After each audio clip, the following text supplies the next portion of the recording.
You are listening to the Pencil and Paper Podcast Network.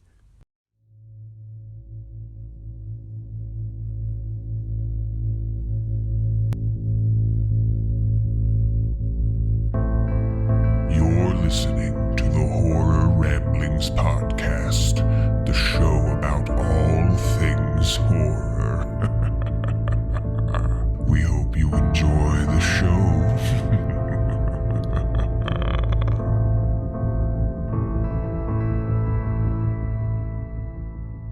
Haha, this is the Horror Ramblings Podcast, the show about all things horror. I am your host, Lester Blosser, joined by my co-host and good friend, the extremely talented Stephen White. Hello, how are you doing today, Stephen? It is a day, and we won't really get into why, but it's a day.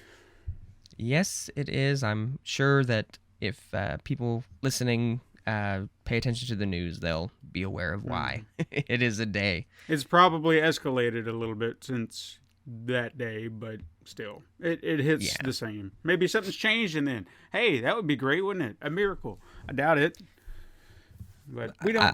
I'll only say this: Handmaid's Tale. Yeah. There's a reference for everyone. It's a coming, but what do I know? Oh yeah. Anyway, but I guess before we get into the main show, we do have a few things to talk about. Mm-hmm. Our last episode was about all things love and horror. The episode entailed being in a relationship with someone who doesn't like horror. Mm-hmm. And who knew you and I were love doctors, apparently. yeah. But you did reach out. You put a question out there for everyone, as you do every episode. Mm-hmm. And you actually got some responses, quite a few responses on Twitter. I did. So go ahead and tell us a little bit about it. Everybody blew up your Twitter on that one. So Okay, well, what we did, like I do every week, we have a question that gets posed. They are actually posted, or supposed to be posted, on Spotify. At least that's what I'm told, because I'll ask, hey, what's your story? About whatever we're talking about that week, because everybody's got a story. And this week it was about love and horror and your significant other liking or disliking. And I asked, I kind of sent it up to the Mutant family because I felt like they were the ones who were going to, really attach to this, or at least the broader spectrum. But if there are any other horror fans out there that have a story, you can also chime in wherever you want. You can go to my Twitter, you can go to the Horror Ramblings Twitter. But anyway, I said, hey, anyone out there dealing with a romantic partner that doesn't love horror as much as you do, we'd love to hear from you. And boy, oh boy, the beautiful mutants responded. I also did tag the usual, the Mutant fam, Real Joe Bob, Darcy, even John Brennan, who was fantastic, by the way, on all this, because he loved every response. And John Brennan is the musical maestro of The Last Drive-In. Wonderful guy. Hogzilla, just love the man so much. He's a gem. And Darcy followed us back on Horror Ramblings. Did you see that?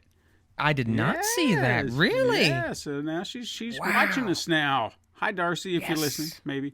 Yes, hello, Darcy. But, no, to the mutants. We're going to shout out some mutants right now and their lovely responses to what we did. So, I'm going to shout out your Twitter handle, and if I got a name or whatever, I'm just, you know who you are, and hopefully you're appreciative that we're calling you out here. So, at Nuking the Cat said in response, for the most part, she's not a fan, but she has a handful that she does enjoy. For the most part, though, she lets me watch what I want, so long as she has the option to watch something else, somewhere else. It's a pretty swell arrangement. I would agree. Yeah. It seems fair. This one is from Godzilla Girl 54. She says, me, and I guess keep in mind, these are to the response to the question, me, my now ex-husband hated it, and I loved it. He'd bitch the entire time I was trying to watch something, and he'd roll his eyes and hang out in the other room. Now I can watch whatever I want. I'm also single and looking now, so if you want to dump your non-horror loving SO, hey, There you go. Godzilla Girl's looking for somebody. Go give her a, go check her out. If you're We're matchmakers too. we're matchmaking, baby. I'd love to hear that. So Godzilla Girl, if somebody hits you up because of this podcast, you gotta let us know Yes, let us know. and say, hey, you did it. You got someone to check me out. KK Films, also known as Kangas Khan, or something to that effect, says, yeah, my wife isn't very big on it, which she has...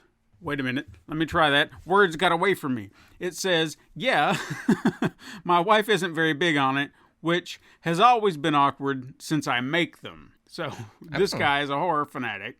He makes horror films, but he also adds she is very supportive, and she actually got murdered in his first flick. So Very nice. that's awesome. That is really awesome. This next one cracked me up the most. Okay. So this is from @BirdieDitch44. She responds, nope, that's why @VaultBoy667 is my soulmate. Now, VaultBoy667 responds with a picture of a cat sitting on a dashboard looking kind of, mean mugging, and responds, you think this is a fucking joke? So she responds back, shh, you're my true love, Choppy. That's just to throw him off our track. To which he then responds back with yet another discerning cat picture. I know about the other cats, whore. Which she finally ends the response with, I can't help it if my cat child brings all the cats to the yard. Oh, Jesus.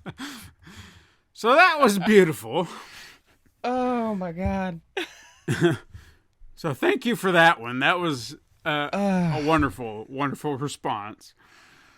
The next bit came from, this one, @WillC122752. We'll see. I get it. We'll see. We'll see. Who knows? Now, he says, my wife is not a big fan. She'll sit through some movies, but on her phone a lot throughout the movie, which I see that. I'm sure you see it. You're sitting there watching something, and they're clicking on their phones like, yeah. He also responds, thinking about the movie I just watched, The Stepfather, while I'm whistling Camptown Racetrack. Pause. Nah. So, if you've ever seen The Stepfather, you'll get that reference. Pretty good. I like that one too. That was a good one. Next up is @TheHauntedVCR. Says, my wife scares easily. I do most of the spooky stuff without her. She used to go to scary movies with me, but that ended when she ran out of Jeepers Creepers, on the part where the creeper bites out the tongue of the decapitated head. He said, now it's the best I can do with her is Goosebumps. So I have to tell you real quick. My wife absolutely hates Jeepers Creepers. It freaks her out. And I read that tweet to her in the car, and she just looks at me and she goes, oh, no. And I laughed the whole way home. So look at there, Haunted VCR. You or your wife and Lester's wife could get along great. Y'all have a common hatred for Jeepers Creepers. The next response is @MissHorrorFreak. She says, my husband is not a big fan as I am, but he still supports my interest, even if it's not always his thing, so I can't ask for more than that. And you can't. That's lovely. Things like that I love. Yeah. @JPL Everett. Yeah, that looked like an L. He says, my wife hates horror stuff or anything even remotely scary. Me, on the other end, I am certifiably obsessed. And yes, we get that. This one was a little sad. There wasn't much to it. It was a little sad. @Sandman Cinema just responded, not anymore. So I sent him a little hugging gif because, hey, I'm sorry, dude. That's got to be rough. But hey, there's always someone else. I know people probably hate that cliched line, but it's true. Even when you're down and you think, man, I'll never find anyone else. Trust me, there's someone out there for you. So just give it time. Hey, I never would have met my wife if I had given up. I was not looking at the time when that happened. So, And that's usually when it happens, is when you're just kind of like over it. You're just like, the hell with it. You know, don't look. Just allow it to happen. It'll happen on its own. Trust me. At Corey TML Snyder says, "Ha! Yes, my wife hates the stuff and I love it. TV time definitely gets tough. Luckily for me, she falls asleep pretty early. So, good on you, buddy."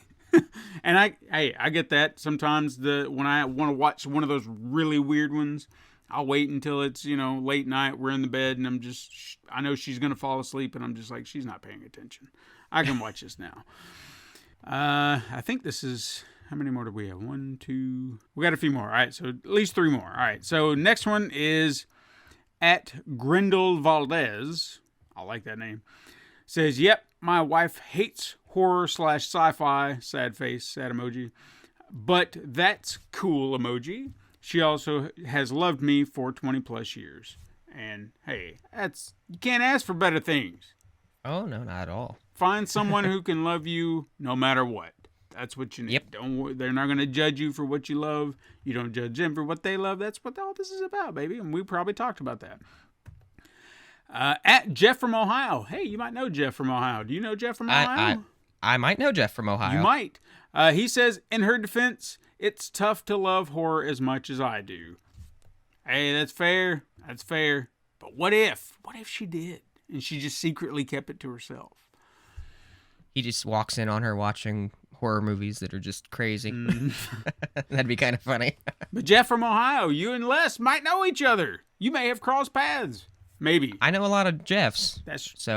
And most of them are from Ohio, so. but I mean, Ohio is pretty big, so maybe. You never know. Might have met him at a convention if he's gone to conventions. That is true. What else we got? This is the last one. Last one from all you beautiful mutants out there. This is from at Android Virus. Says, "Yes, my wife just lets me be me." And you can't ask for more than that. Same as we've said. And that is like the best tweet to kind of finish it all out. That kind of sums up everything that everybody said. Yeah, it's beautiful. Just so you're aware, you might not know Jeff from Ohio because he's from Cincinnati, and I know that's a couple of hours away from where you are. So it's okay. It's okay. And he also was the writer and director of a movie called Terror Trips. Do you know that? Now that does sound familiar. Terror Trips. I'll have to look that up. Yeah, it says it's out on Amazon Prime, Apple TV, Vudu, and other streaming services. So check that out. We're gonna go check out Terror Trips because of Jeff from Ohio. Maybe we should check it out and we can talk about it. Maybe we'll do an indie horror episode and we can talk about it. Yeah, maybe we can sit here and poke at Jeff from Ohio and be like, "Hey, Jeff from Ohio, you're about midway from both of us. Well, come on, come on. Yeah, we can do something." Right? We're watching you, Jeff from Ohio. That's right. But yeah, that's all the responses I got. Thank you to all mutants out there who responded. Or if you don't have to be a mutant. I mean, we'd love to have you if you want to, but just be a horror fanatic and just respond. We'll shout you out just like we did all these lovely, lovely people. And just remember, guys, even if you're a mutant or you're not, you could always become a rambler as well if you're a mutant, or just join us and become a rambler with us. Yeah, we accept any and all people, all shapes, sizes, forms, religious beliefs, sexual orientations, everything. You're all welcome ramblers. You don't even have to consider yourself a people. That's and right. We will take you. We do appreciate all the awesome responses too. That's super cool. I have to say I was at Walmart the other day when Steven messaged me and he said he's like, "I have a ton of tweets to read," and I was like, "Oh yeah?" Because I hadn't seen it because we'd been running all day, and he had said that we got one hell of a response to this question, and I was extremely excited when I saw all the awesome responses that we got. So again, thank all you guys out there, and follow us on the Twitter, the Instagram, find us on Facebook, message us, post up topics if you guys want. If you guys want us to talk about topics, post them up. Yeah. We are here to build a community with you guys, so we really appreciate you guys taking the time to get a hold of us and everything. So And we'll do our best to follow back if you follow us on the Twitters. Sometimes I don't get notifications, not just on that Twitter account, but my own personal Twitter account. People follow me all the time. I'm like, when did this happen? So I try to follow back. So real quick, you said Darcy followed us? Is that on Twitter? On Horror Ramblings Twitter, yes. Wow. So that's exciting. And then you said someone else from the last drive-in liked all the responses? John Brennan, the musical maestro that I mentioned, who does the theme song and most of the other songs that you hear in the last drive-in, does his own albums and stuff like that. Now see, that is pretty cool. That means that some people are paying attention. Yeah. So Johnny Brennan, he's I love that man so much. He's just anytime he's on the drive-in. Now, I have to ask you this real quick. So, let's say you were watching the last drive-in one night, and you heard Joe Bob or Darcy mention Horror Ramblings. I'd die. at least give me a call or text me before you die. Yeah, no. So, we'll have to get our mutant certificate or something. That would be awesome. Yeah. That would be awesome. But again, yeah, thank you everybody out there for taking the time. Like, that means the world to us. I hope you guys know that. Sure. So, but I know there's some other things we're going to talk about today. I know right before the show I talked to you about Scream. Mm-hmm. I always call her Neve Campbell, but it's Nev Campbell. Yeah. Mm-hmm. She's not coming back Yeah. for the new one. There was an issue with, paying her, there was, what's the word I'm looking for? A salary dispute. Mm-hmm. She She didn't feel like they were compensating her based on what she's brought to the franchise. Which is everything. Yeah. And, I know that you and I have talked about Scream before on the show. Spoiler alert for anybody who hasn't seen it. They killed Dewey off in the last one. Right.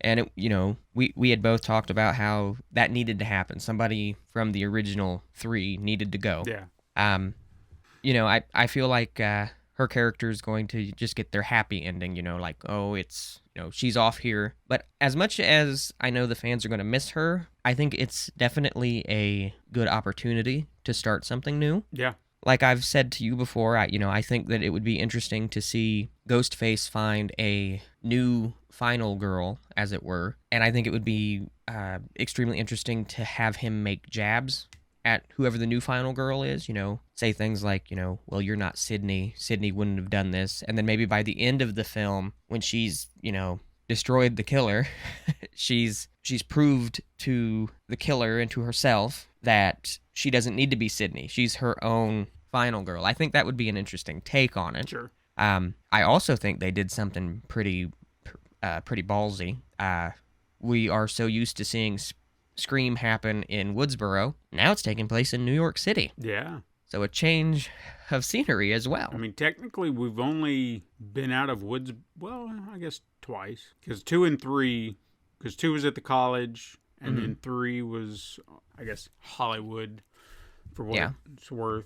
So, yeah, I mean, we've ventured out, but not far. It's always been like, yeah, we're kind of near Woodsboro, California, suburbs, yada, yada. And they always make references to Woodsboro in all the movies. I feel like this one's going to be really far out. I thought Woodsboro was in Ohio for some reason. It has a very Ohio-ish sounding name, but I mean, it's definitely California, much like Nightmare on Elm Street. Well, yeah, and I mean, Nightmare on Elm Street takes place they filmed it in California, but the setting is Ohio because, fun fact, Wes Craven was from Ohio. A lot of people forget that sometimes, but he was from Ohio, as much as people forget that sometimes. But yeah, I don't know. I think it'll be interesting, and I think that, yes, I'm going to miss her as Sid, because Sydney was a good character. Yeah.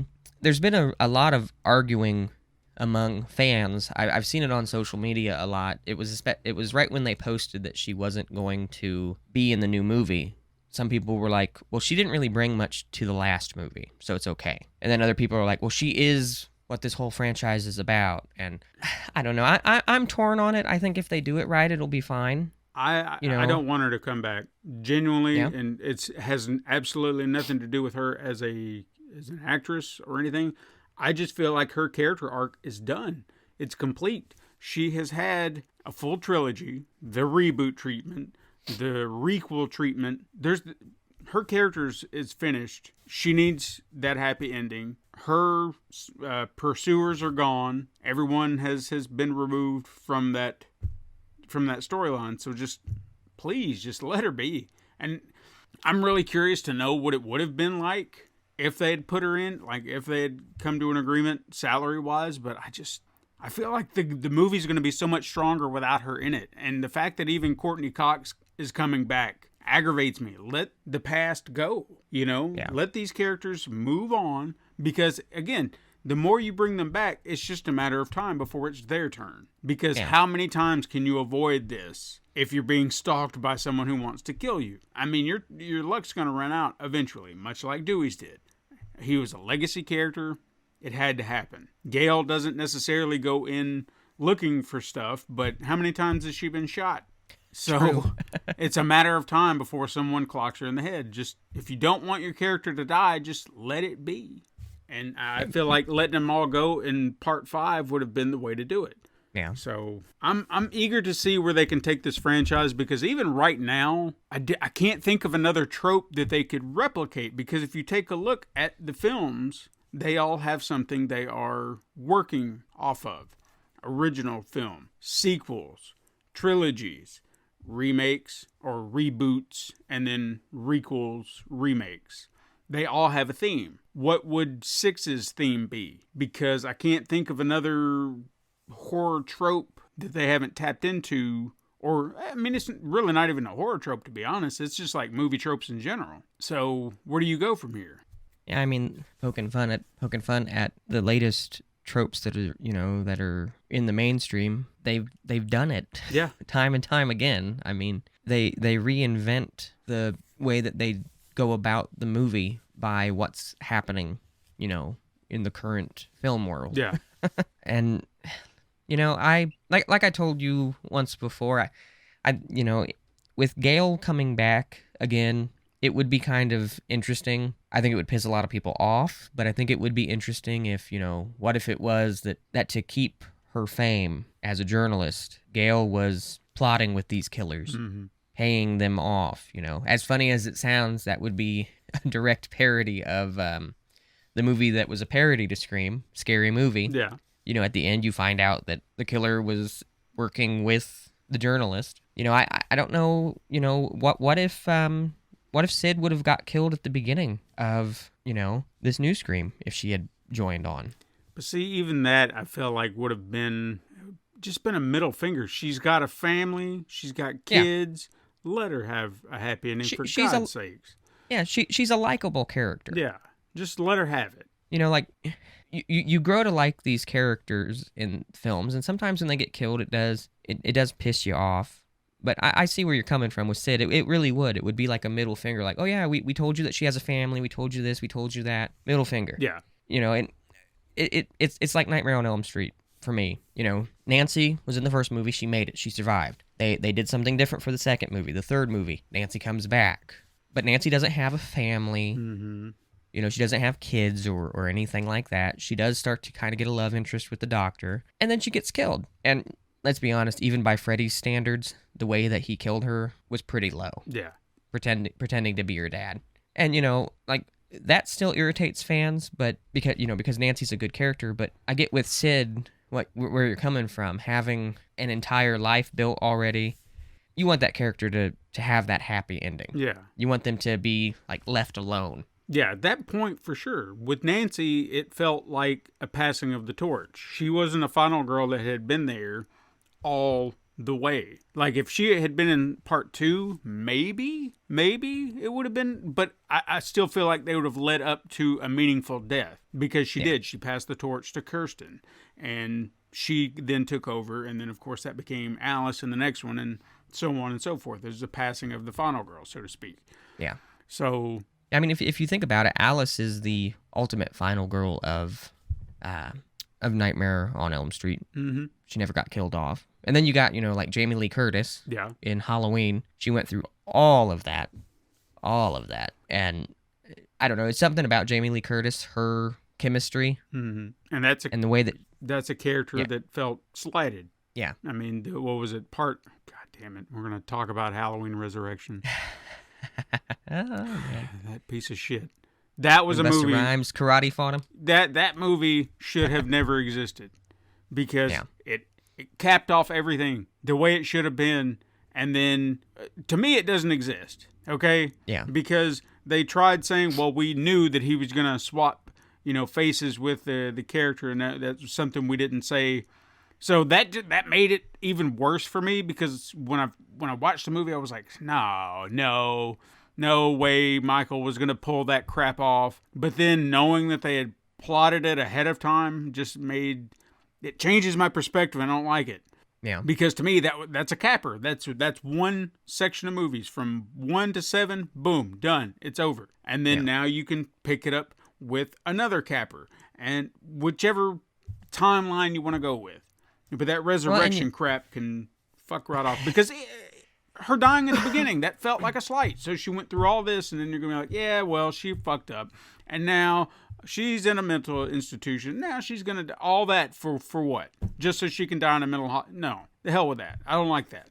Yeah, no, I'm sorry, but her character, the way that they made her character in all the other films, if she would have gotten locked in an institution because of something like that and Michael came again, I don't think she would have hesitated. I think she would have just been like, no, I'm already here and I don't want to risk it. Yeah. Like, that's how I see her.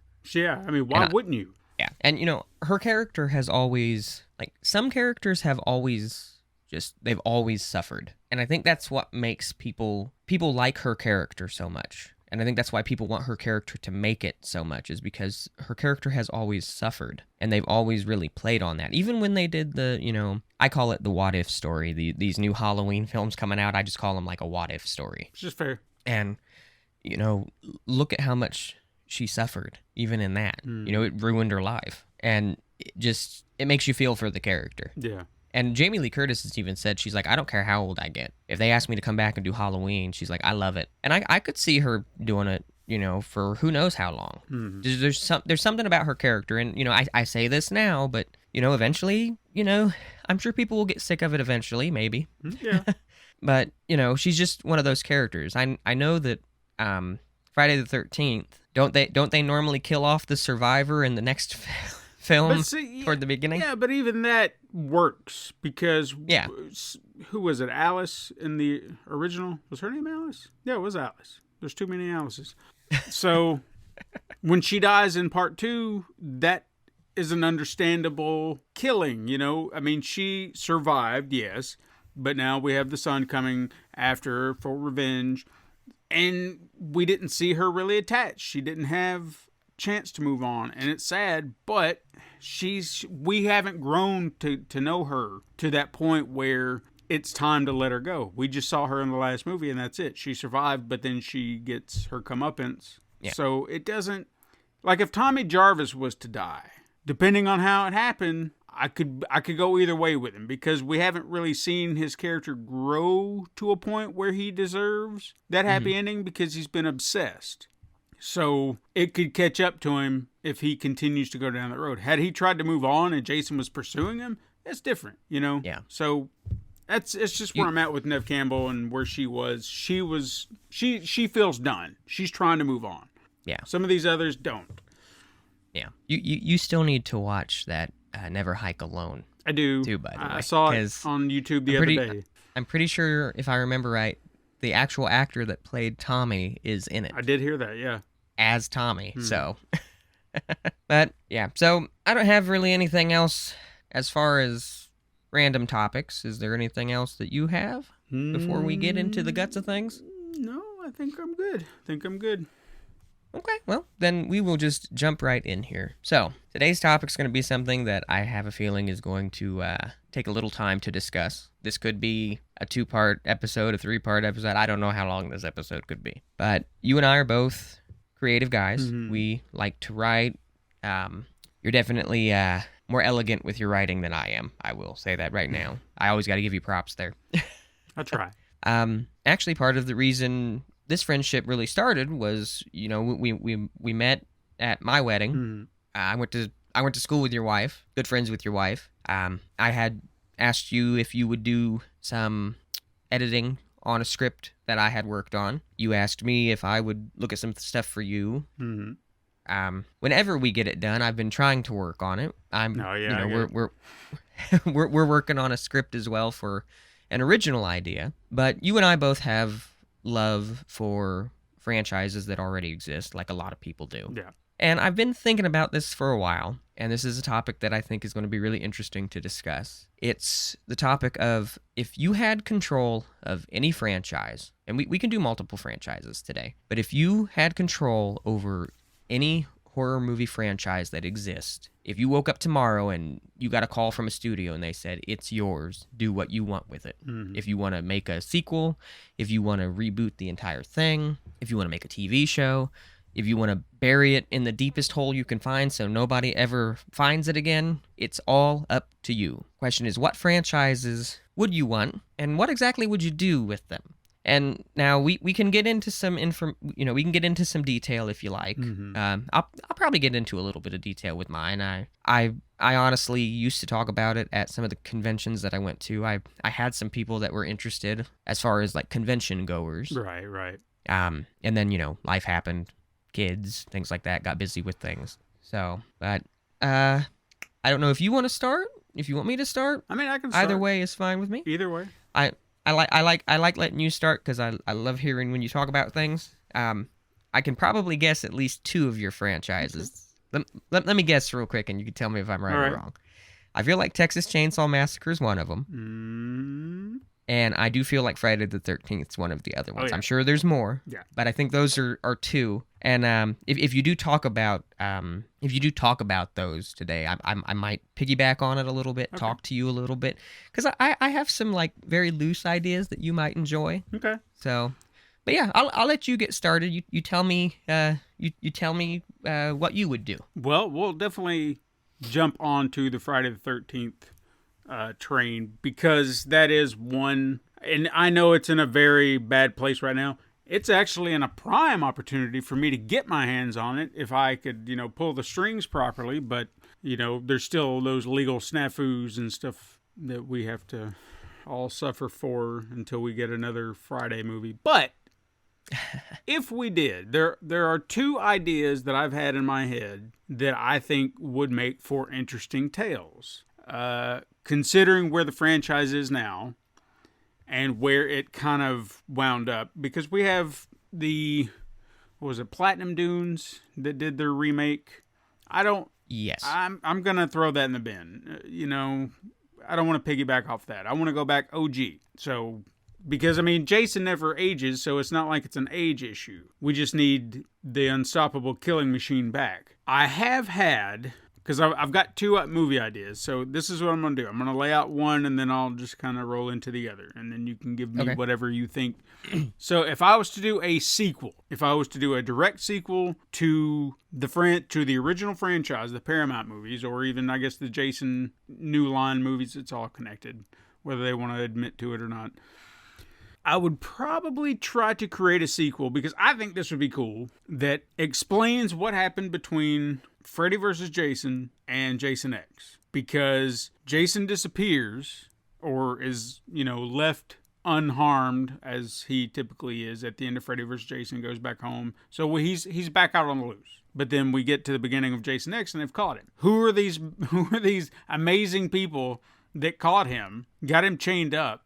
You got this entire military crew there that's so incompetent that he kills them in like a split second. So clearly, they weren't the ones that did it, because they couldn't even keep him chained up in this facility without him getting out. So who was this masterful team that caught him? Well, I would love to see every returning survivor be the team that took him down. So led by Tommy Jarvis, and then anyone who ever... Tina would be there with her psychic powers. Think about it. She's their weapon. She'd be the top notch. True. Anybody else that was there, they might not have powers or have survived as much, but they're all familiar with him.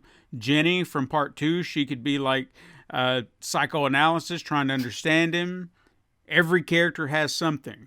I don't know about that girl from the 3rd one, because she seemed like she was a little catatonic toward the end, and That was always the weird one because it kind of implied like he was trying to rape her. You know, they didn't say it, but they were kind of implying that this weird looking guy was chasing her. Like, at least that was her story. And you're just like, was it Jason? I don't know. But who else would it be? Because she freaks out when she sees his face. I don't know. It's a weird. So I don't know about her.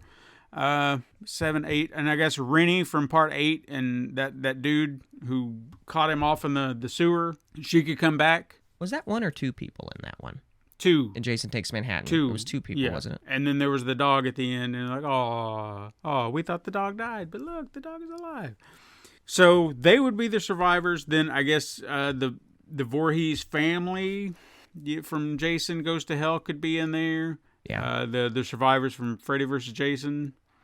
And I would say we could kind of bring in the people from Jason X, but their age wouldn't line up. You know what I mean? Because they were in that movie younger, and that's supposed to be the future, and then now we're going backwards, and so they would be aged out of the role because they wouldn't be the same age. Yeah, they were way in the future, I believe, in Jason X when he stabbed through the cryo chamber. Thank you. Thank you. I couldn't think of that word. Yeah, I don't remember. I can't remember the year exactly. I know it wasn't too far removed, but it was in the future.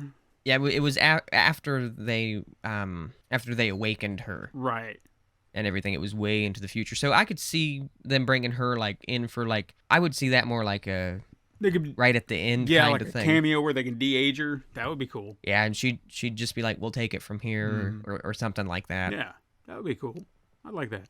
So yeah, it would be something like that because I'd love to see like a team actually get at Jason. Now, granted, in saying that, I understand that you would have the conflict of, well, who survives? Because someone's going to have to die. You can't just have them all come back after him and then they all survive. So I do want it to be like this last throwdown with the survivors. And then they're all trained and prepared because they've been through this.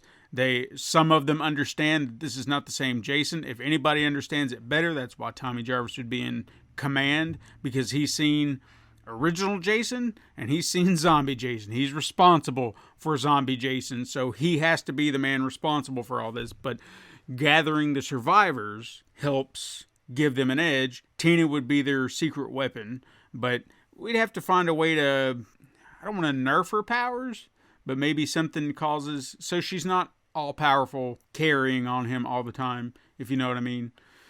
Well, maybe with her age, maybe with her getting a little bit older, yeah, she hasn't had to use her powers, so they don't work as well. It'd be like relearning them. Yeah. So yeah, maybe something she's just put away into her past. Something to create conflict. That's what I'm trying to find here. So to me, that would be a great idea. It would be a fantastic movie. That said, if I was to go a step beyond Jason X, why not start on Earth X, or whatever you want to call it, whatever their new Earth 2, Earth whatever. So it's start brand new from there. And you can give him a whole new look because he's on a new Earth. You can update the technologies or what have you to make it work. Or maybe they didn't bring the future stuff there to a degree. You know what I mean? That way you can kind of keep the budget down a little bit. So it's kind of future-y, but not so much. You know what I mean? Mm-hmm. And I honestly feel like there would be... I don't know how popular, because I guess I've never really asked, what the consensus is to Uber Jason. Like, do people like this design? Or is it something like, roll your eyes? I personally, I like it. You know, it's not my all-time favorite Jason look, but I like it. And it's, you know what would be really cool? On a random note real quick, to piggyback off that, if you did go with the more futuristic thing, it could be that after Jason crashes down to Earth, maybe that incapacitates Jason for so long. Mm-hmm. And when he does come out, instead of the Uber Jason, metal looking all shiny and new, give it like a rusted, aged look, make it look dark, and I think that would be really cool. Yeah, I could make for a really interesting design for sure. Yeah. And another thing that I drew this down somewhere. I don't know where the idea came from, so forgive me if I can't remember what inspired this idea outside of just Uber Jason in general. But I had drawn something like some ideas when this particular movie idea had come about, or one of these ideas. And I had drawn this alien-esque version of Jason. So I was trying to combine the essence of Jason, but in a very alien design. You know, like he just didn't look... He looked like him, but he didn't. And I was trying to meld these two designs. I can't say it was like super amazing, but the idea is like, what if those scientists had gotten some of his cells and DNA because, you know, it rebuilt him or whatever, and they decided to do some experimentations and kind of created this Jason hybrid. And this is where you'd really take it into some sci-fi horror.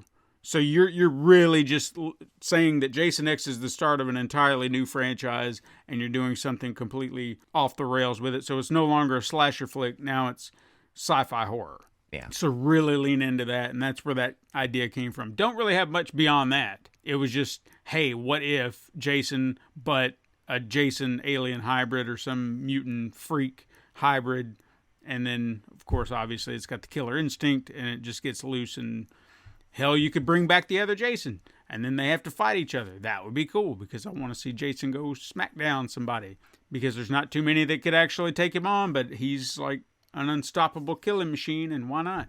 I know that takes it into an entirely new genre, but I want to just see it. I want to see it, because Freddy vs. Jason, it's just one of those sometimes things off the rail. Yeah, I mean, sometimes off the rail stuff like that, though, is fantastic. Yeah, so to me, that would be just, you know, I would enjoy it. I would, as long as it was done properly. The last idea I have, and this one I genuinely feel like we could make this film. I genuinely feel like if handled properly, this could elevate everything, okay? And it might not be an original idea, but my vision of it, the way I see it, it could be a beautiful tale that could really make people look at the Friday the 13th franchise in an entirely new light.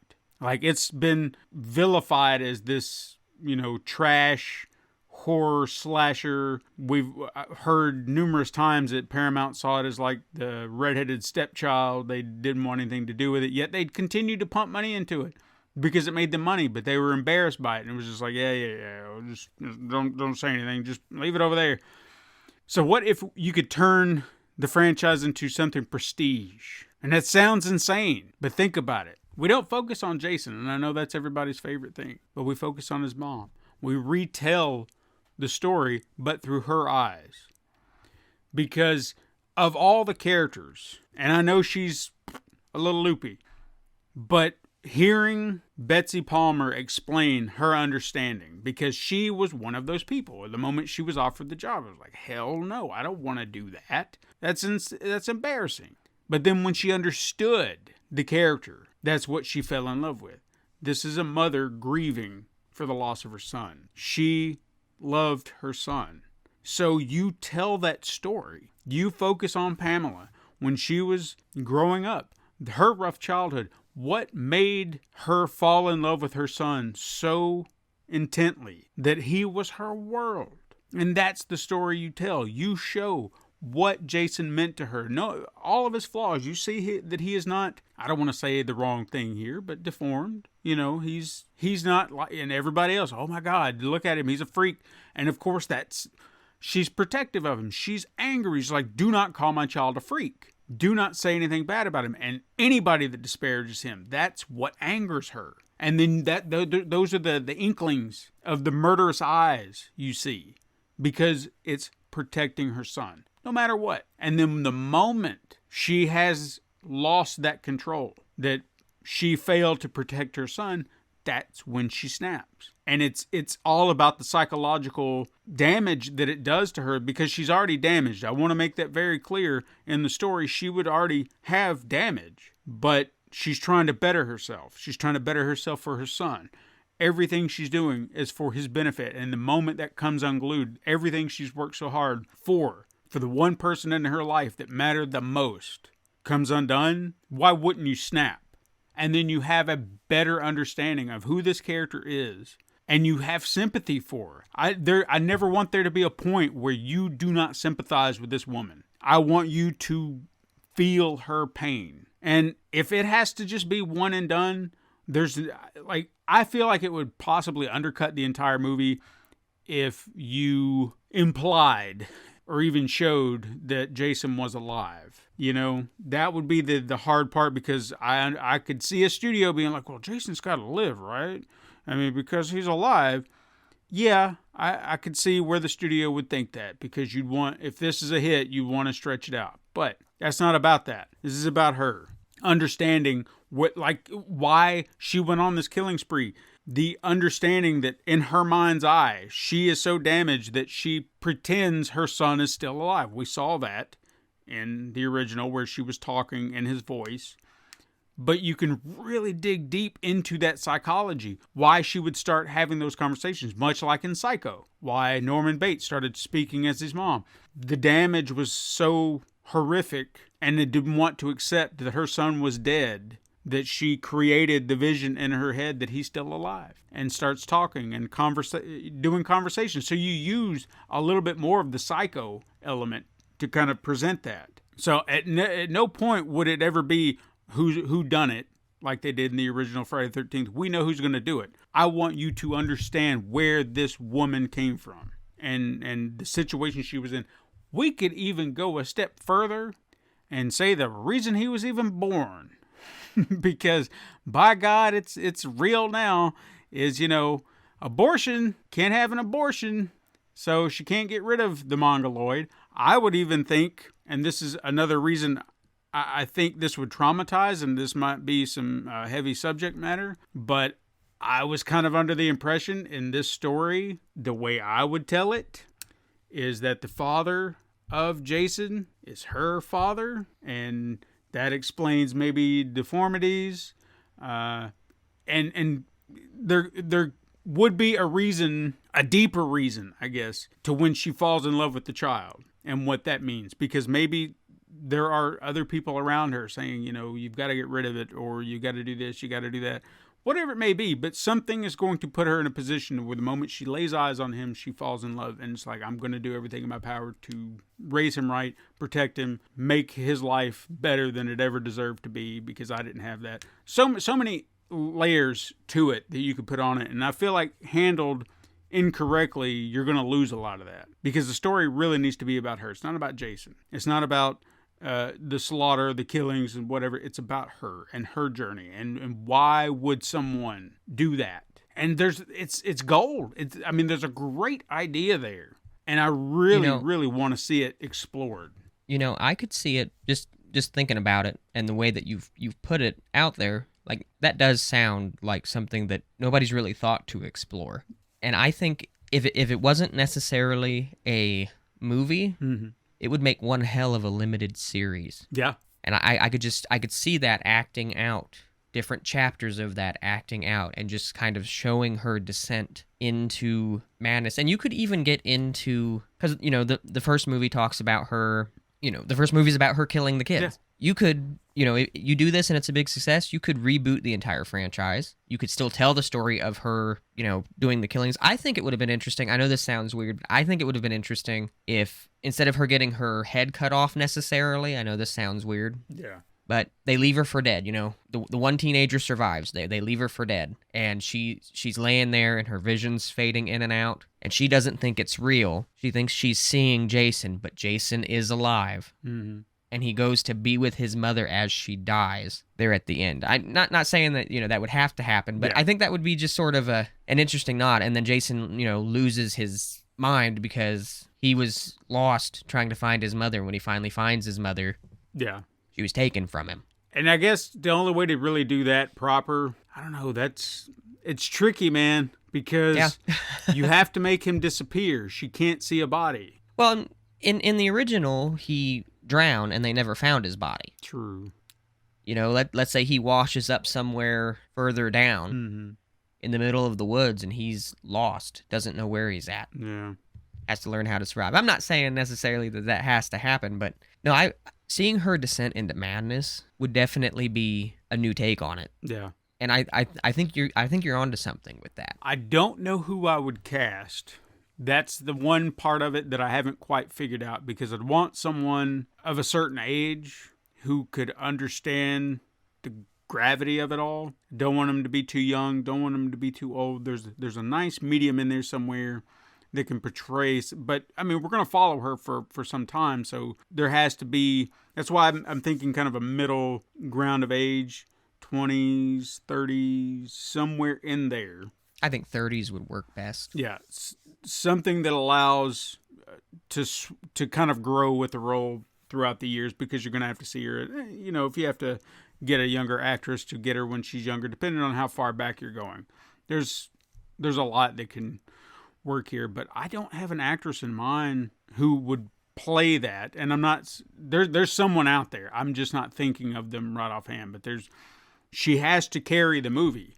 That's the key element. She has to convey a lot of the emotion, the pain, the anger, frustration, madness, all of that. So this would be, in my opinion, a role of a lifetime for an actress to really sink their teeth into it and go on an emotional roller coaster. And that's what I would want. You cannot phone this in. You have to carry it all. You have to make people feel for you. You want them to feel every emotion you're going through. And if you do that, you have elevated everything. This is not a slasher anymore. This is about a woman's pain, suffering, and it's gold. And there's a really good story there, and that is my dream project with this franchise. I'd love to play with Jason, but Pamela's story, that's where it's at. That's where you do something great versus just a regular slasher. We can have fun with that's what Jason's there for. He's for the fun, you know. Yeah. She's the story, and that's what I want to do. Yeah, and her story's never been told. In the first movie, you just think she's some psycho mom. And it's glossed over so well, but like I said, Betsy Palmer put it in such a way that I'd never thought about it. I was like, that is beautiful. And that's what really spurred this on, because I was like, there's a great story here. A really good story that they just went like, yeah, she lost her son. She's mad. Yeah, but come on, dude. That's too good to just let go. I mean, not all horror icons have a story that emotionally or able to be emotionally deep like that. Because when you think about Michael, he just went catatonic one day and was like, yeah, I'm going to go kill some people. It's scary, but Freddy, I feel like his story does have some wiggle room to be emotionally interesting. Had they done what we said in the remake, make it that he did not do a damn thing to these children, to me that would have been a perfect twist for that, because now you sympathize with him. Yeah. And you're just like, well, I don't want him to kill kids, but you tried to label him a child molester and you killed him for it, and he didn't do a damn thing except love these children. So now he's coming back for a little revenge. To me, that would have been the perfect way to go with that, and I feel like it would have elevated that movie a few notches. Not completely, but a few. Leatherface, I mean, I don't really know what you can do to make him emotionally relevant, because it's a cannibal family. I mean, what do you do? I know they tried to do his story about how he had some kind of deformity, and they tried to make you feel a little bad for him through that. I know they did that, and I know there was one thing that they wrote out of Nightmare on Elm Street that would have made it a lot worse. In the original movie, there's actually a scene where Nancy's talking about Freddy. It's when she's talking to her mom about him, and she says, he can't hurt you anymore because Mommy killed him, and she shows Nancy the claw. There was a conversation that happened while that was happening where you find out that Nancy had an older sibling, and Freddy had killed like all the older kids on Elm Street already. But, the thing that makes Jason and the Friday the 13th franchise, a little bit more sympathetic toward things is, like you said, his mother. Yeah. Like that is a whole story. Like, you could actually turn that into, it could be like a horror drama. Yeah. Honestly. I even feel like horror wouldn't even do it justice. Probably not. Like, I don't want to label it. Like, I wouldn't even approach it in that sense. It'd be more like a psychological character study type story. Yeah.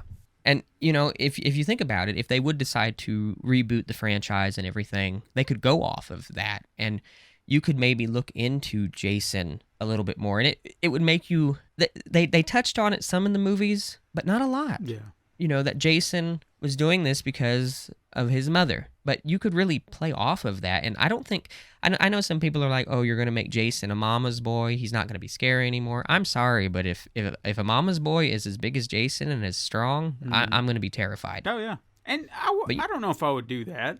I mean, you have to understand where he's coming from. I mean, if this is a woman who seems to be the only person in the world that cares for him, that doesn't make faces at him or that's where Jason's sympathy is going to come from, is you're going to see all these people treating him like shit. So that when you think about, well, this is the guy that's going to grow up and just start well, yeah, look at all the people around him that are just treating him like he's nothing, like he's garbage. So why wouldn't he just be like, I don't give a damn about you. I don't give a damn about you. But I would throw in little things like an animal, like a dog. See that dogs, because have we ever seen him kill an animal? Because I don't think we have. There's not been one movie or Friday the 13th movie where he's killed an animal, unlike someone like Michael Myers. So show an animal, show him bonding with dogs and cats, and kind of give their little inklings to say, well, see, this is why he doesn't kill animals, because they're not afraid of him, and he's like, it's not a bother to him. And I wouldn't do those. One trope I really hate in these backstory prequel things that they do now is where they have to show you, like, I would not have Pamela wearing that blue sweater, because it doesn't matter. Maybe she bought the blue sweater down the line somewhere. We don't need to see her buy the blue sweater. We don't need to see her in it. To me, this would be a nice little nod, but at the same time, eye rolling is, you could see Jason looking at hockey and being like, I like that, or it triggers something. But at the same time, would you think, oh, that's stupid?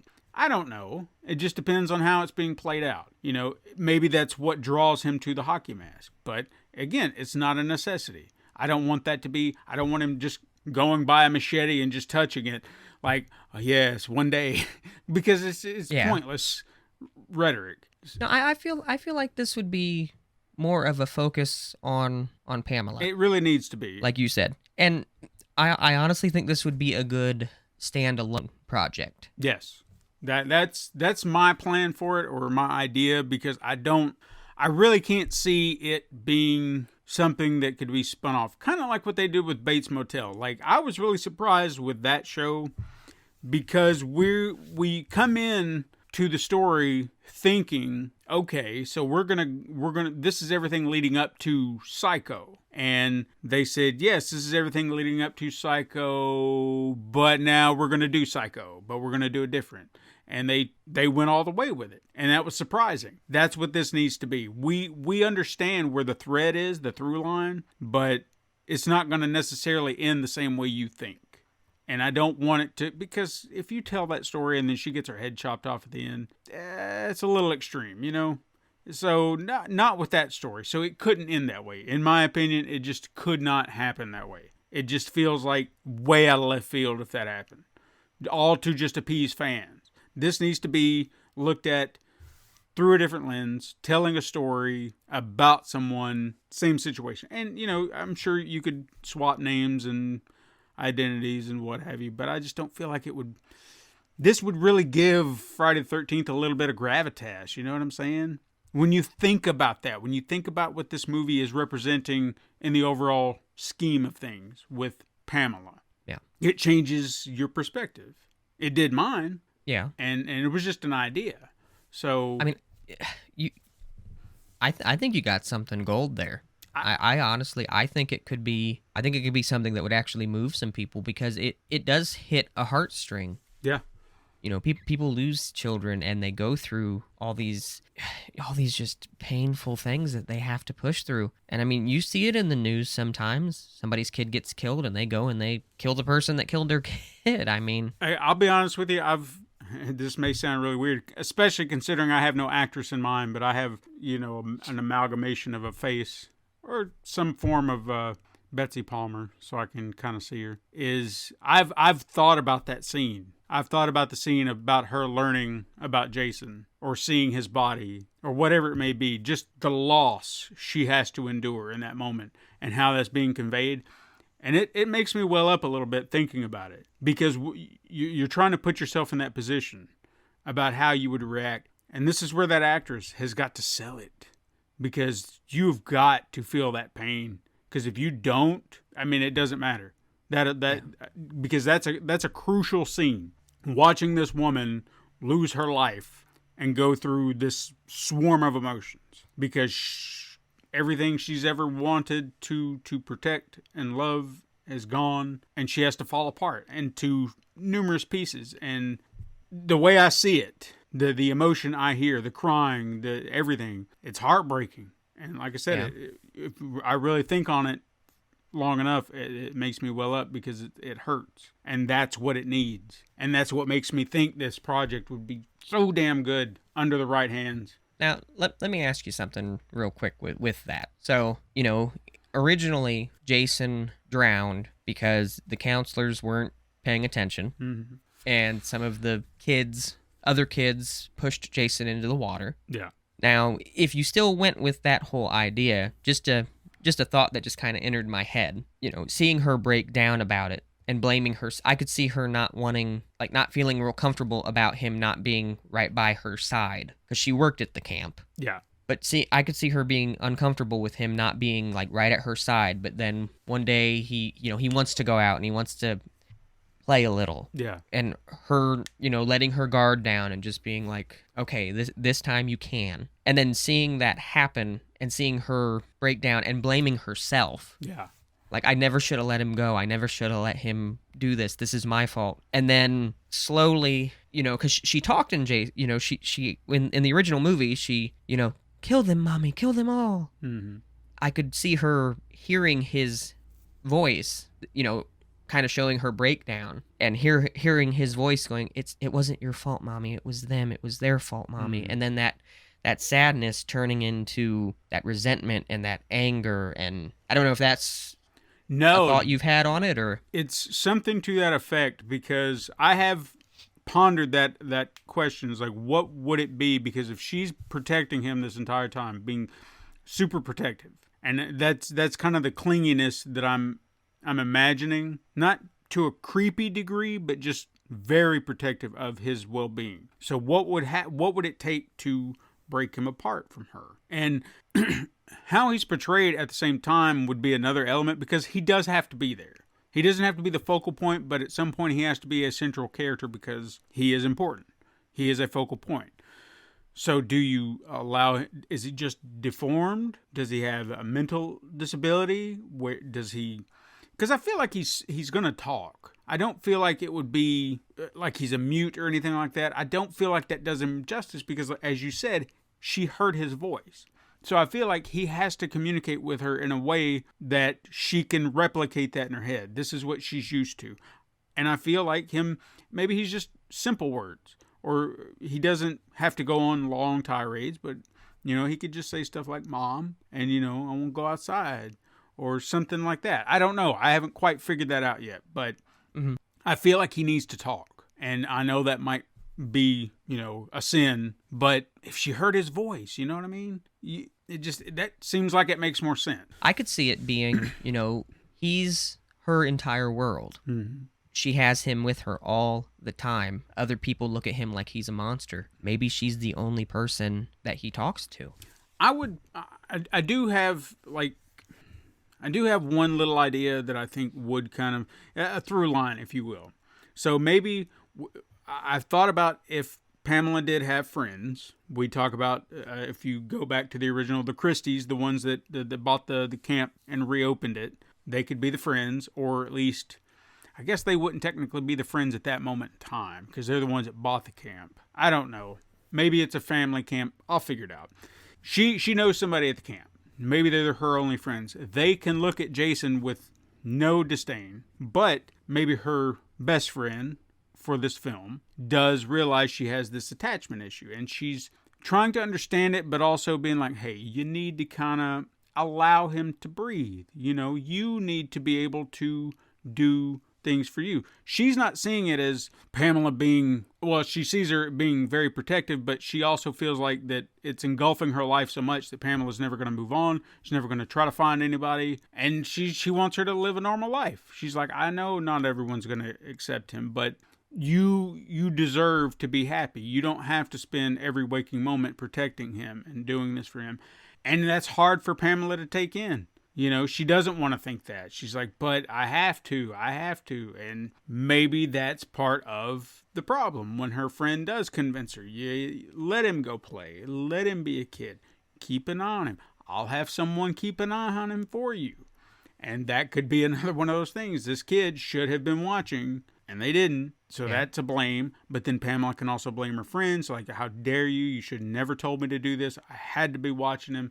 And it's so much guilt, so much blame, and it causes like this emotional roller coaster of chaos.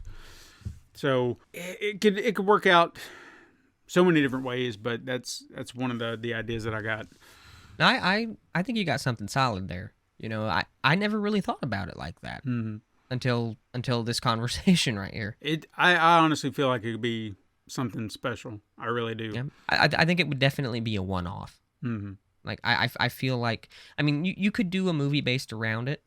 And, you know, I guess, you know, that would even explain, you know, when Jason's near, you know, you hear the kick, making reference to his mother, you know, but yeah, that would be funny. I don't know where the would come from, but maybe that's I know this would be one of those weird things that people are like, oh my God, but think about it. It would be kind of funny. Is that maybe there's a scene in there where Pamela's asleep and maybe it's late at night and Jason's afraid, you know, and he crawls up into bed with Mama and he gets into her ear and he's like, Ma, Ma, Ma, Ma, Ma, trying to wake her up. Yeah. And it's that wisp. But I don't know where the would come from, but it doesn't have to be there. Even if it's just Ma, Ma, Ma, Ma.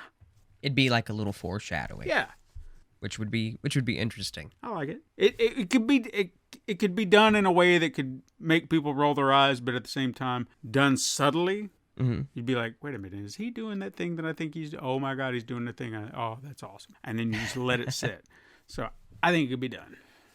Yeah, I definitely like where you're coming from with that. Mm-hmm. Now I do have to say one thing, because I sort of had an idea for like a one-off thing for Friday the 13th as well. Mm-hmm. I want to get your thoughts on it just real quick here. Okay. So a few years ago, I got inspiration from a comic animated film. Okay. There is a Batman film that come out a few years ago where there's all these kids sitting around. They've all seen Batman, and they all tell a story about Batman. Mm-hmm.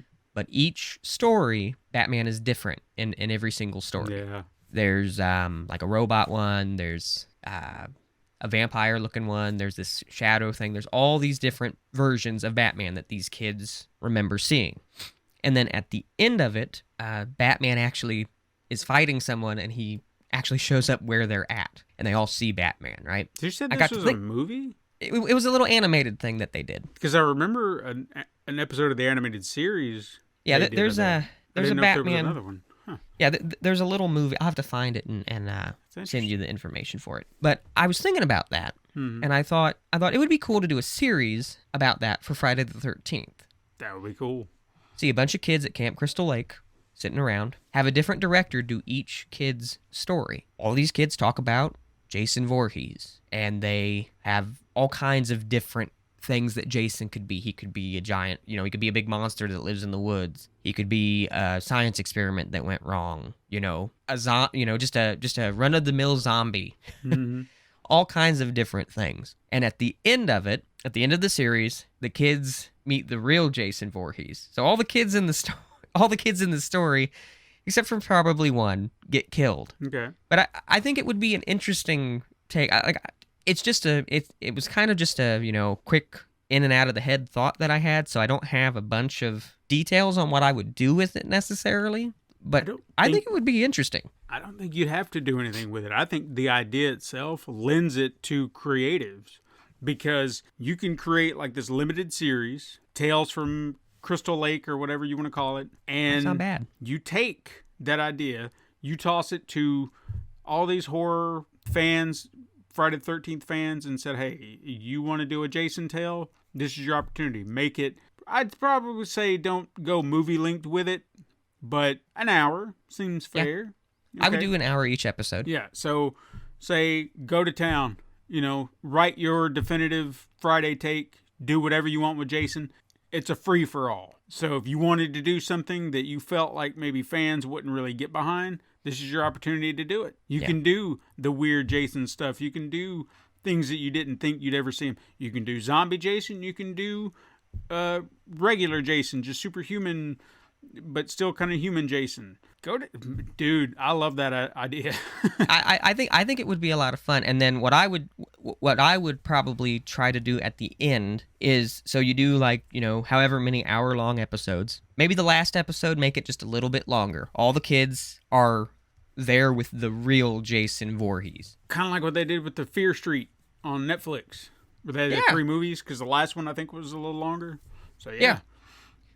But have the real deal Jason there. Make it a little longer because he's going to kill all these kids, maybe except for one.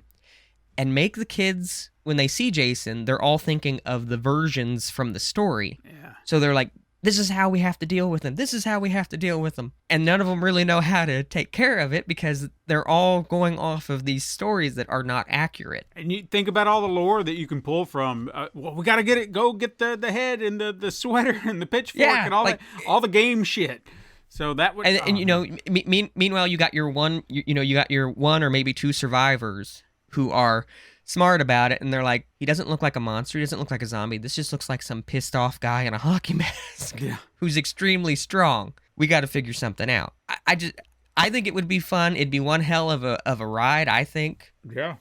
I could see it being like you could make it however many episodes you wanted. I wouldn't go, too crazy with it, maybe. I mean, do like 6 or 7 episodes. See if it, takes off. And then go from there. Or since I love these kinds of little nods to things, do 12 episodes. Make the 13th episode the episode where the real Jason comes. Could be fun.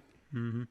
No, I like that because think about it. All you're doing is giving people free reign to do this character. You could possibly get in a creative who has never really thought about doing a Friday the 13th and said, "Hey, look, I know this isn't your jam, but you're free to do whatever you want." Yeah. If you've thought about it and it's like, yeah, but I'm got to worry about this, I got to worry about that. You don't have to worry about a damn thing. Do the story you want. If you want to show Jason with a hockey mask, do it. You want to change that hockey mask, do it. You want to put him in the sack, do it. You want to make him maskless, do it. Yeah. Whatever you want. I think it would be real they could even poke fun at like other movies, like instead of Jason having a machete, he has a chainsaw. Yeah, why not? That's what this is all about.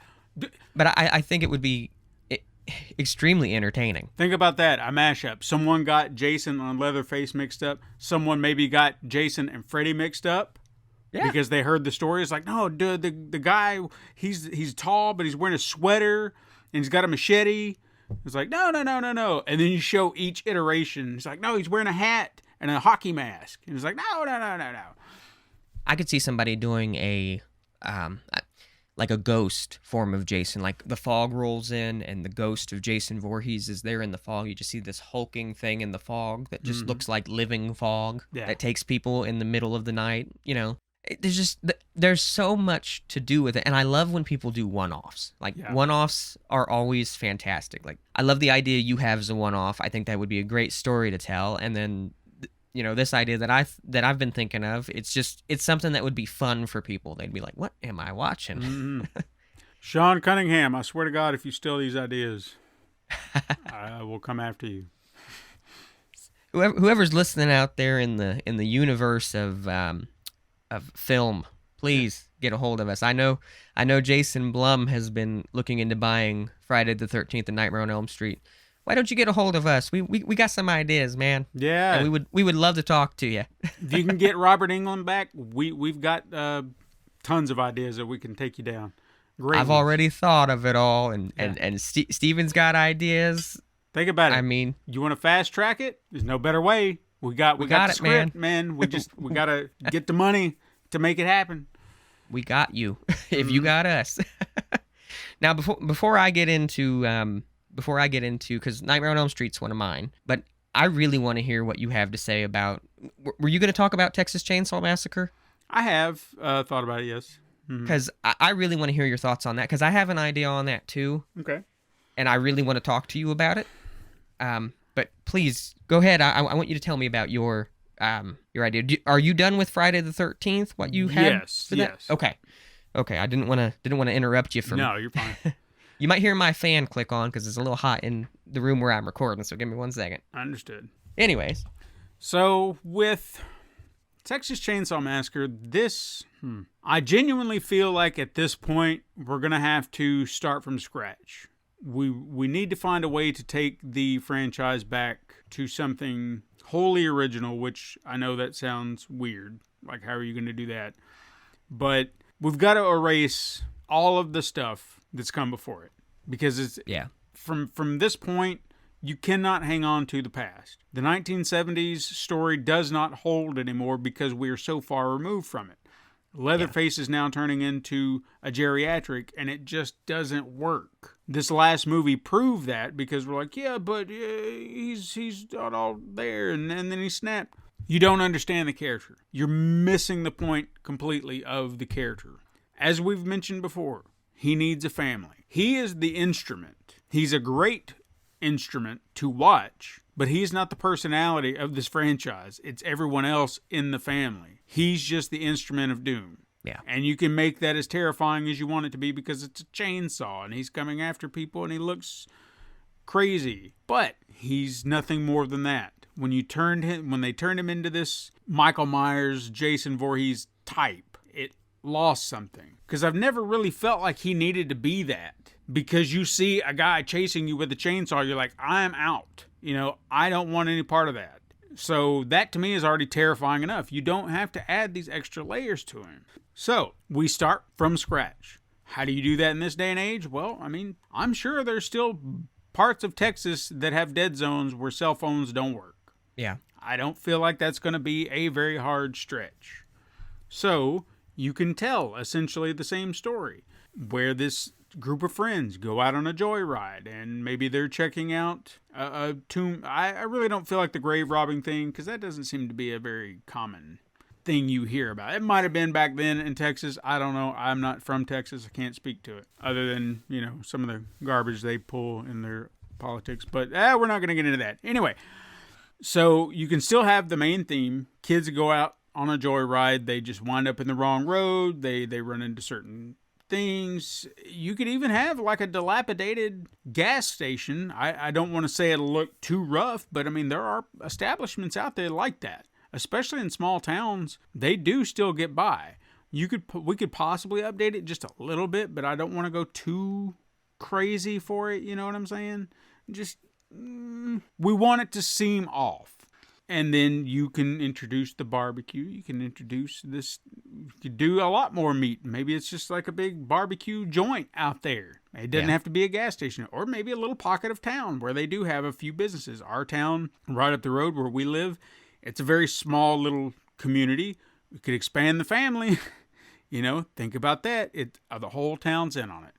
Yeah. But something to that effect. But Leatherface is the instrument. We have to get better family characters around him. You have your cook. You can have a mom. You can have a dad. You could have a brother. You could have cousins. Doesn't matter. You can have a wide array, but make those characters interesting. Make them fun. Because to me, that's what elevated a lot of that. Especially like Chop Top and Leatherface communicating and just kind of... Because Chop Top seemed like the goofy brother type that was always picking on him. I didn't know if he was supposed to be... Did they say he was a brother or a cousin? Because I know we did establish that Nubbins was the hitchhiker. I feel like he was a brother. So he might have been a brother. I feel like he was. Yeah. Okay. So in any case, he acts like a brother. He yells at Leatherface. He dogs him, but he also congratulates him. They hang out. They play, if you will. So there's a loving dynamic. Show that. That's another thing too that I don't feel like they carried over in a lot of the other movies. Like Part 3, which I know gets maligned Miss Fairley, and I can understand why, but I feel like the director had an understanding of the family because he brought in new family members, and it could possibly be a continuation from part 2. Very loose connections, but they're there. Like, he had more family to go back to in Texas.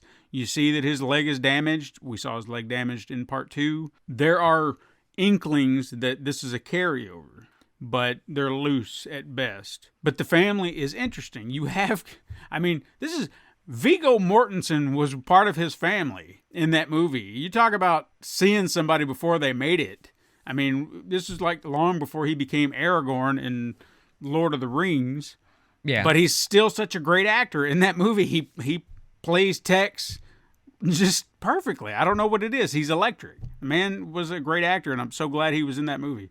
But you have to build the family. You have to get them to be the interesting characters, and then snap your finger, you whip out Leatherface. But Leatherface cannot be superhuman. He cannot be just this unstoppable. I mean, nobody is superhuman, right? So we don't have to do these superhuman gymnastics with the main characters where they have to fight off the monster. He's already this big hulking mongoloid that's coming after you and is wearing people's faces. Do we want to explain why he wears people's faces? I don't feel like we need to. No. It's just something he does. You know, we didn't explain it in the other one. We showed the various stages, and that could be part of his mentality too, that we don't really explore, but we just kind of leave on the surface level. So you maybe make hints. Why is he dressed up like a woman here? Why is he dressed up like a butcher over here? And you just play with it. And I think that was one of the interesting aspects of Leatherface is they never touched on that. They never felt the need to touch on it. They just did it, and you're just like, why is he wearing that wig, and why is he wearing lipstick, and what's going on here? And just the way he mishmashed his clothes, like even at the end, he had the long hair. He was wearing, I guess, I can't remember the actress's name, but the best friend's face, the other lady, he's wearing her face, or supposedly, but he was wearing a suit and tie, and cowboy boots. So it didn't quite work. His get up, and that was an element that I felt like they missed in The Next Generation is when they turned him full drag. So it's not about drag, it's about him feeling like, well, I've got to put this on and that on, but I've also got to wear this and that. Like, he doesn't understand what he's doing other than just like the basic elements is like, well, this is a woman's face, I got to put makeup on and stuff like that, but everything else doesn't add up. So you don't have to go into deeper detail like that. I don't feel like you have to. I felt like they really screwed the pooch with that film, but we won't get into that. But no, just take it back to basics and explore the family and why they would be doing cannibalism, especially in this day and age. Yeah. Why Leatherface is kind of their tool, why they use him. Why are other people really not involved? What's their end game? Do they think they're going to get caught? Do they care if they're going to get caught? Explore this. I mean, it's a very simplistic idea.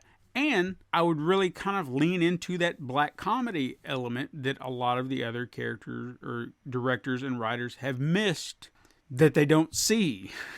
And I feel like that's why part 2 gets very unfairly maligned by fans who watched the first one and then watched the second one. I was one of them. It caught me off guard because I was like, whoa, this is totally different. But it's not. It's just Tobe Hooper said, okay, you didn't get the humor in the first one. I'm going to amp it up a little bit. Yep. And I'm still trying to find the humor in the original, but I've caught elements. Yeah. So I'm starting to understand it from his perspective, but he did. In part 2 is like, I'm going to amp it up so you really understand what I'm trying to do. So lean into that. Maybe don't go super hard, but maybe bring it up just a little bit and really play into it. Make it disturbing, but in a way that you don't know whether you should laugh or be afraid. Do just a balancing act of both and make it unique. Because everyone is trying to make a Texas Chainsaw Massacre this slasher film that it never was intended to be. It's a black comedy, if you believe it or not, that just works on an entirely other level that no one has quite understood. Yeah. And I genuinely feel like that's why none of the sequels have worked as well. Now, we talked about the remakes from Platinum Dunes, and that they were good for what they were. I don't feel that they understood them completely, but I felt like they understood enough to make that work. Yeah. So it didn't feel out like they didn't quite understand the black humor of it all, but the horror aspect they nailed. So I'll give them that. I just want to find a balance back to both. And what's his name again? Arlie Ermy. Thank you. I think casting him in it was a great call. Yeah. I think he really added a lot of flair to the film. He did give the film some more comedy aspect, I think, in certain areas. We can at least admit they are better than the Netflix film. Oh, yeah. Which, what did we hear? Is possibly getting a sequel because everybody loved it so much. The only thing that I heard from that film, the only thing I heard that was good about that film was the special effects. Special effects were really great. And there's no denying that, I can't dispute it. The bus scene, as ridiculous as it was kind of a bloody good time. That's about as much as I'm going to give any kind of praise to the film. I gotta admit, I kept seeing clips from the end of it, the ending scene when the girls are in the car that drives automatically, and he pulls the one out and he cuts her head off. I thought that was pretty good. Yeah, but if you watch the movie up to that point, you're just like, yeah. it felt like just unnecessary and wrong and just, yeah. On its own, sure, it looks amazing. Yeah. Context helps to make you go, fuck you, I hate this movie. Now, with Texas Chainsaw Massacre, I know I've said this before.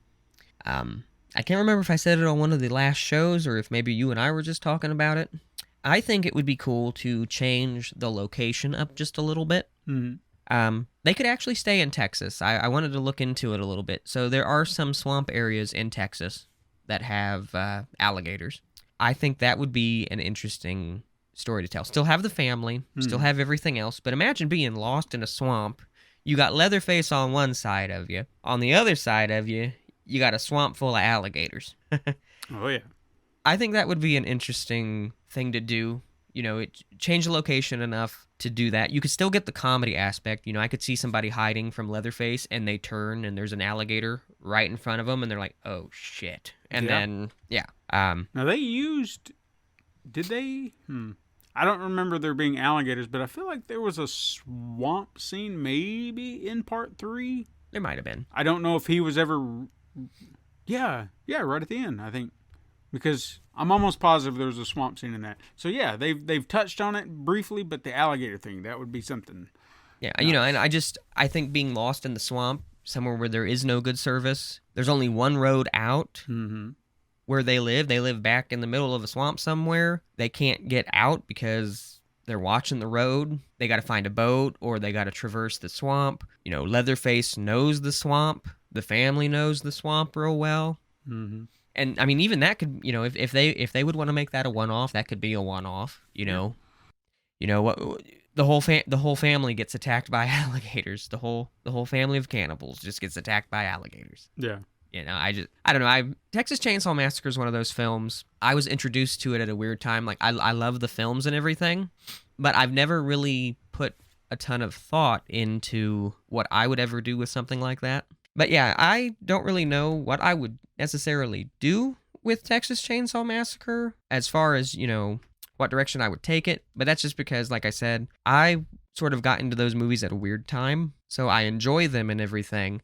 I just don't necessarily know where I would take them aside from changing maybe the location. Yeah, and I'm not even 100% sure about the ideas I have. Like, I don't think I've thought about it as much as I had Friday the 13th, but I honestly feel like the past has got to be let go.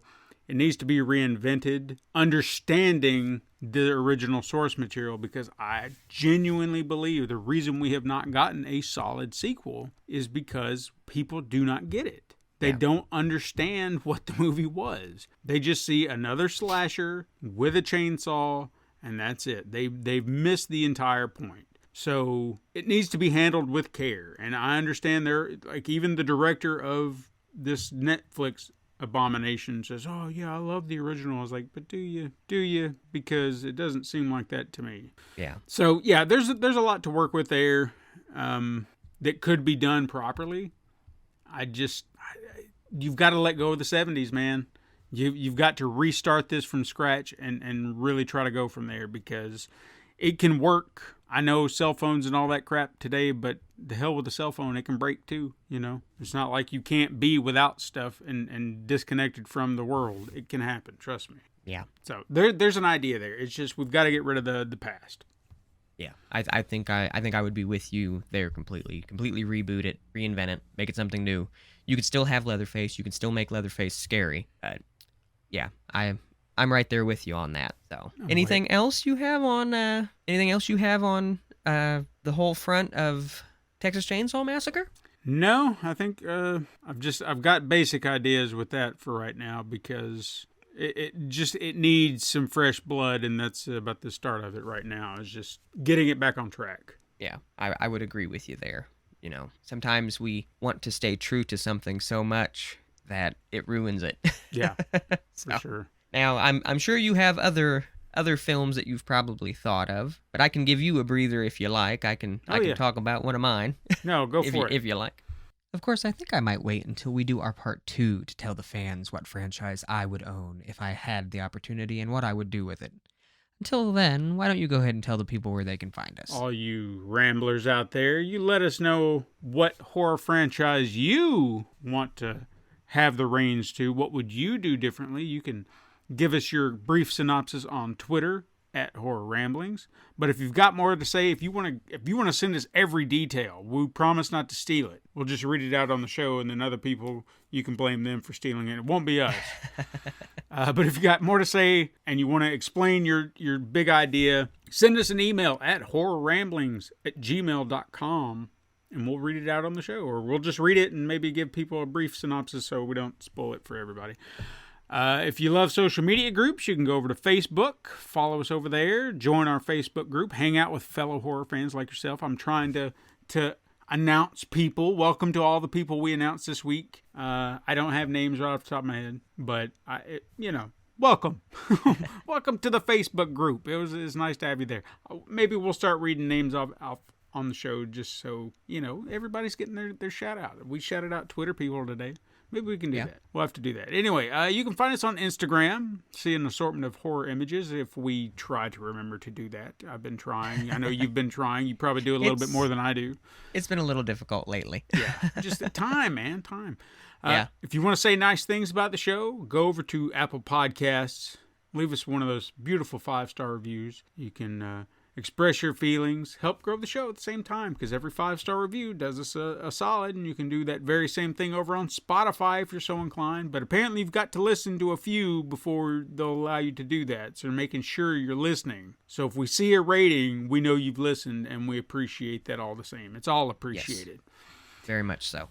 Most importantly, you can tell your fellow horror fiends, your fellow ramblers, to search Horror Ramblings on their preferred podcasting platform.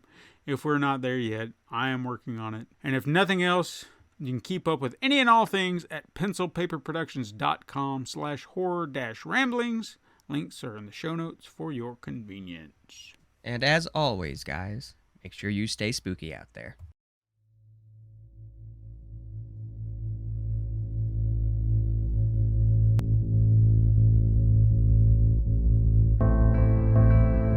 This has been the Horror Ramblings Podcast. Join us next time for even